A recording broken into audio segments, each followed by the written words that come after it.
This video was brought to you by my Patreon supporters. Thanks, guys! Across Europe, Asia, and North Africa, high-speed trains whisk people between cities at speeds of up to 3 times that of a car on the highway. But here in America, our one high-speed railroad is just an upgraded conventional line. There are plenty of articles and videos out there on why we never built grade-separated high-speed rail like most other developed countries. But fewer have asked, what if we had? My name's Caleb, and this is the Alternate Universe Transit Authority. In the 1920s and 30s, America seemed to be on the right track to build high-speed rail. But after a series of high-profile passenger train accidents, the Interstate Commerce Commission, a governing body that closely regulated America's railroads at the time, instituted strict guidelines for track speeds, signaling, and crashworthiness. This brought an end to the lightweight trains and high speeds that railroads were beginning to experiment with on conventional rail. And after the Second World War, America fully embraced automobile and air travel, culminating in President Dwight D. Eisenhower's signing of the Federal Aid Highway Act in 1956, which created our modern interstate highway system. But let's say, in an alternate timeline, it's a crisp November morning in 1955. President Eisenhower is sitting at his desk in the Oval Office, looking at a proposed map for the interstate highway network. The door opens, and in walks Secretary of State John Foster Dulles. Yes, that Dulles, carrying an envelope of photographs. US intelligence has discovered that the Soviet Union is building a new railway line from Moscow in the direction of Leningrad, today's St. Petersburg. Eisenhower says that this isn't unusual. The Soviets have been revamping their massive rail network ever since World War II. But Dulles says that this line is different. The new railroad runs parallel to the standard trunk line, but takes a more direct path, with fewer curves, hardly any junctions or stations, and a series of elevated viaducts. The Federal Railroad Administration believes the Soviets are building an airline, a railroad industry term for a long, straight right-of-way, allowing for faster speeds. After more reconnaissance, the CIA reports that test trains have reached 160 miles per hour, making them capable of connecting Russia's 2 biggest cities in as little as 3.5 hours, compared to 8 hours on a conventional train. This is rail technology unlike any in the world, capable of moving government personnel and military equipment across Western Russia at a moment's notice. And in the Cold War, any demonstration of technical prowess is a highly political act. If the Soviets are capable of this kind of transportation, Dulles argues, it will add to the allure of their political system. What America needs to do is build an airline of its own. So yeah, essentially the only reason America builds high-speed rail at all is because these guys did it first. It's not about better transportation solutions or building a greener future. It's all about politics. In the spring of 1956, the USSR announces their new high-speed railway to the world. The Slava system, named after the Russian word for glory, features lightweight, streamlined aluminum trains developed by aerospace company Tupolev. These are powered by overhead wires and feature motors distributed throughout the train, rather than dedicated power cars. Nobody's sure who coined this phrase originally, but their streamlining earns them the nickname missile trains from the New York Times, and the name sticks for high-speed trains in general. The idea that trains can be fast and futuristic is novel to the American public, who increasingly view rail travel as something from a previous generation. Just days after Slava's reveal, Eisenhower promises in a televised address that the Soviets will not be alone in the field of high-speed rail for long. As part of the upcoming Interstate Highway Act, America will be building a high-speed line of its own, called Freedom Rail, connecting New York with Washington, D.C. Eisenhower signs the act into law in the fall, and work on Freedom Rail begins almost immediately. The Pennsylvania Railroad is initially apprehensive of the new project.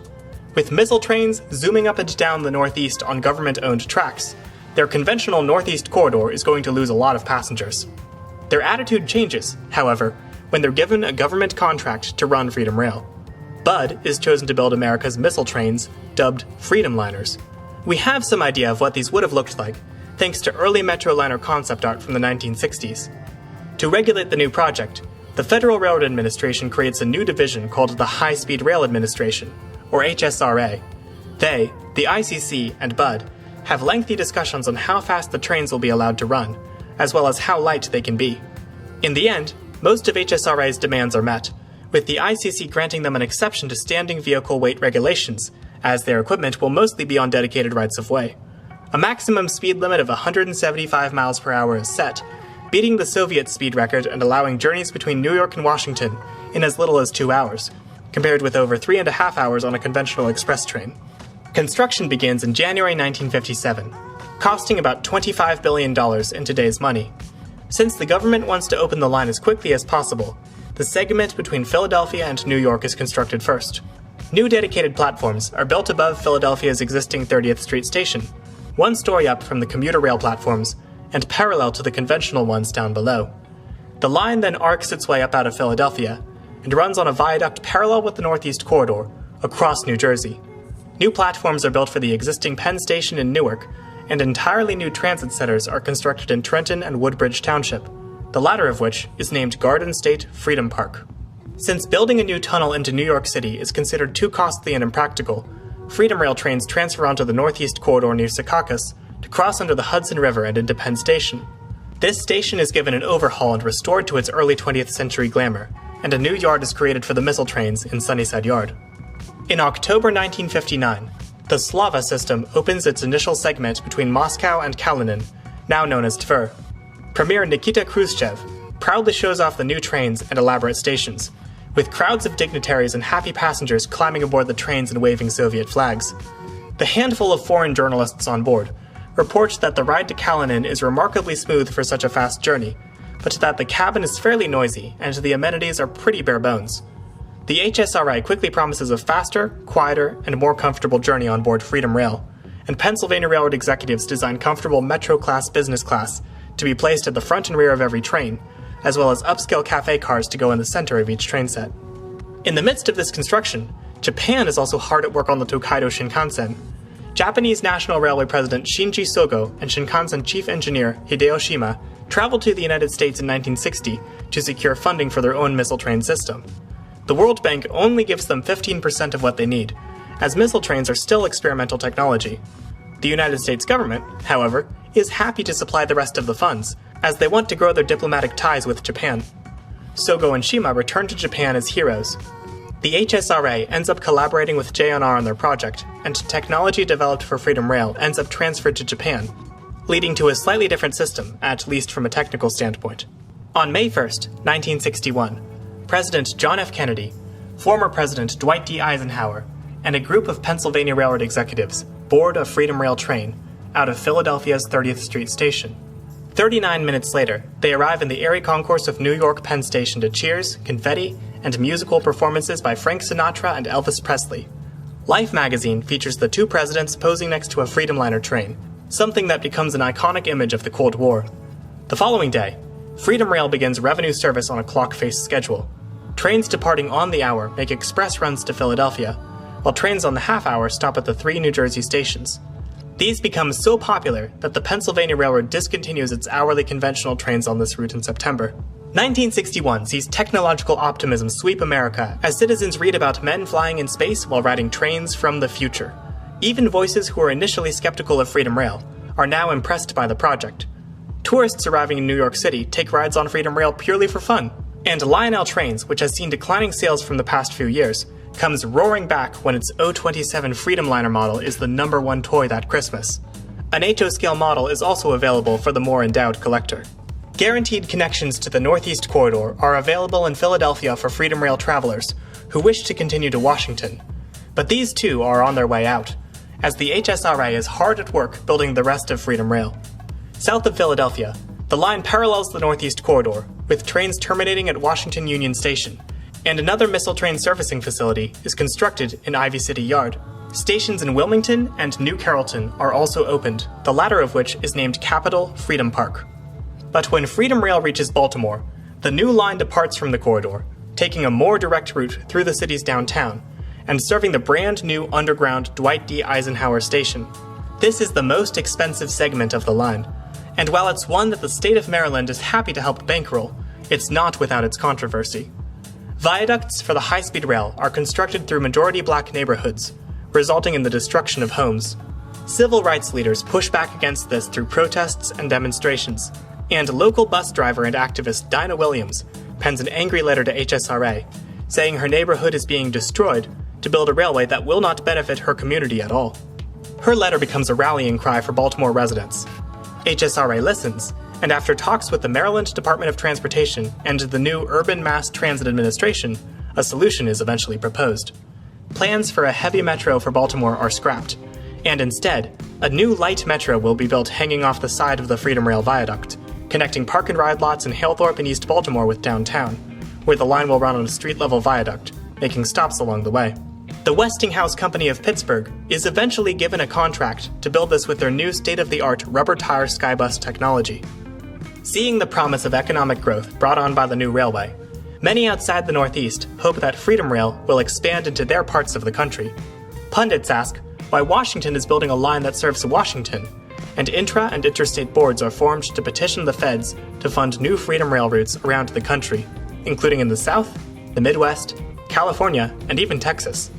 Railroad companies struggling with their ICC-mandated passenger routes look with envy on the Pennsylvania Railroad, which has a cushy contract to operate and maintain a highly popular route that they didn't pay a penny to build.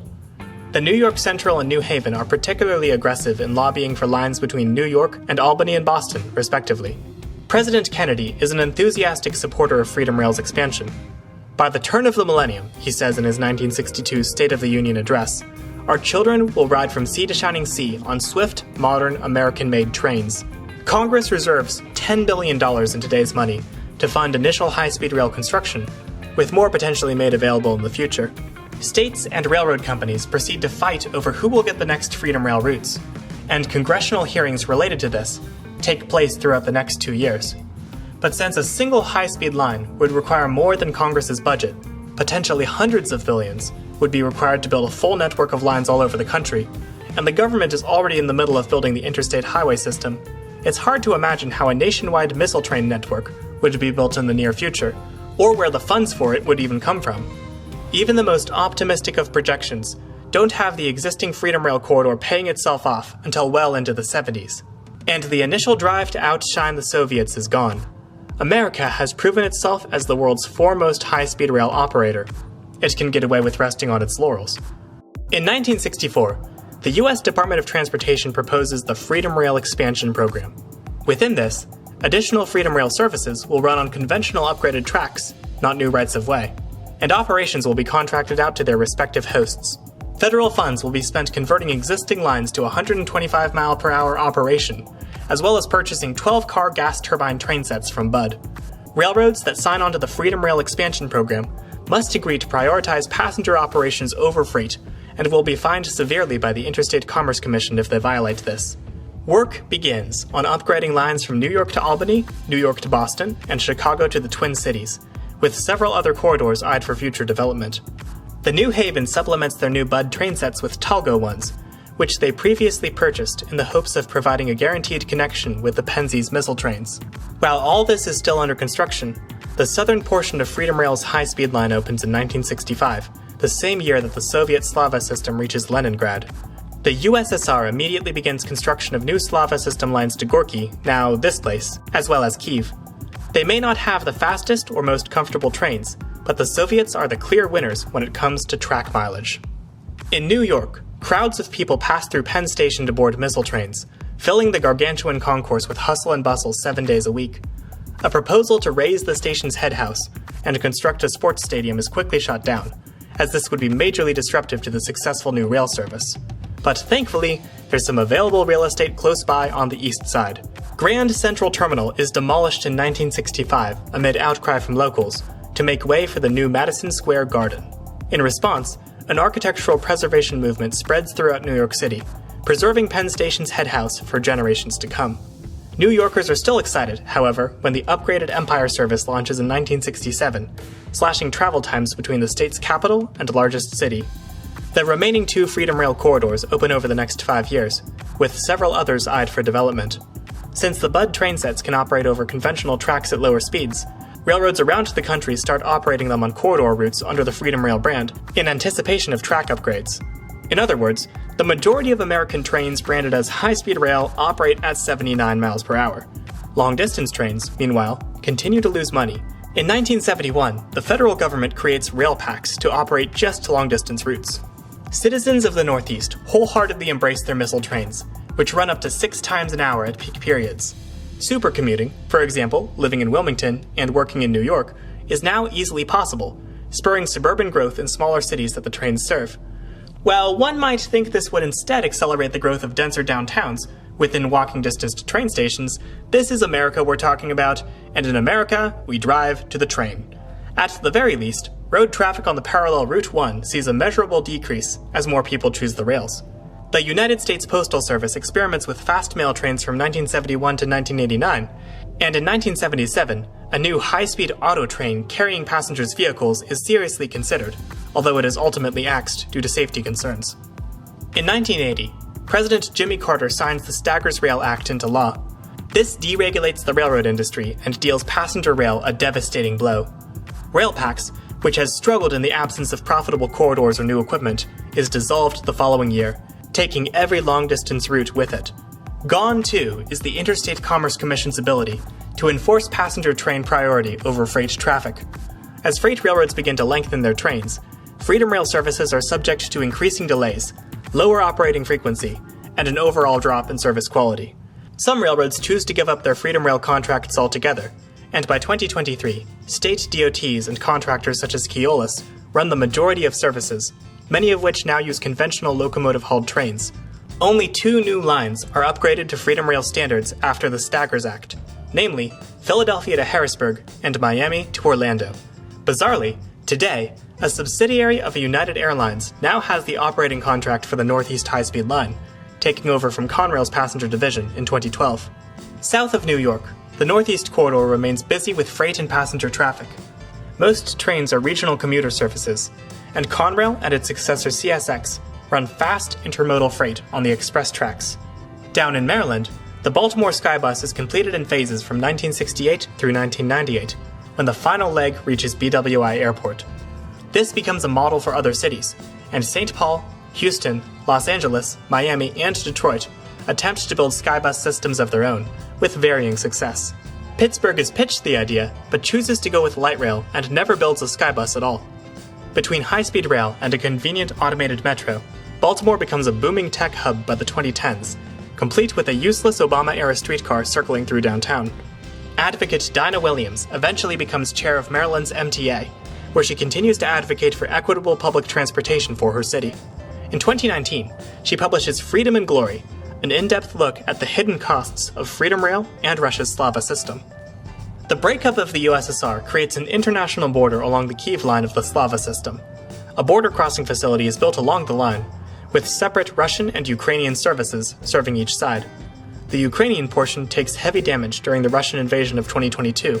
In 2010, President Barack Obama arrives at New Haven Union Station on board a Freedom Liner 4 train set, a variant of the Siemens Valero built for the North American market. With Bud long since dissolved, modern American missile trains are all based on European designs. Celebrations are held in Connecticut's second-largest city, as America's first grade-separated high-speed rail in 45 years is opened, a full 16 years after it was greenlit by the Clinton administration. This line is eventually extended to Boston in 2019, costing billions of dollars more than anticipated, and drawing criticism from fiscal conservatives, including prominent right-wing pundit Ben Shapiro. And it would naturally follow that any rational-minded individual, such as myself, can easily tell this is not a project championed by ordinary middle-class Americans. Like, for example, these are tickets on the Freedom Rail website. The next train to DC leaving Penn Station costs $150. See, these are literally trains that are just joyrides for big city elites. And it's all to fund government boondoggle trains out west. I saw it on Wendover Productions. This is not what the Founding Fathers had in mind when it came to the role of government. They envisioned a world where the private sector would handle this sort of thing. And guess what the private sector has never built? That's right, folks. High-speed rail. Well, not every American feels the way Shapiro does. And indeed, Alan Fisher has a half-hour video debunking his rant. In the end, high-speed rail in America is like the moon landings. A technological marvel commissioned to show off American prowess, but never given the same love, attention, or budget again. For better or worse, that's how things roll here in America. So what do you think of this rather cynical high-speed rail timeline? Should we have built a dedicated high-speed line instead of upgrading the Northeast Corridor? What other alternate history scenarios would you like to see here on Classy Whale? Special thanks to my Patreon supporters, as well as Josh Does Travel and Alex Davis for helping me with the script, and stay tuned for the next one. Take care.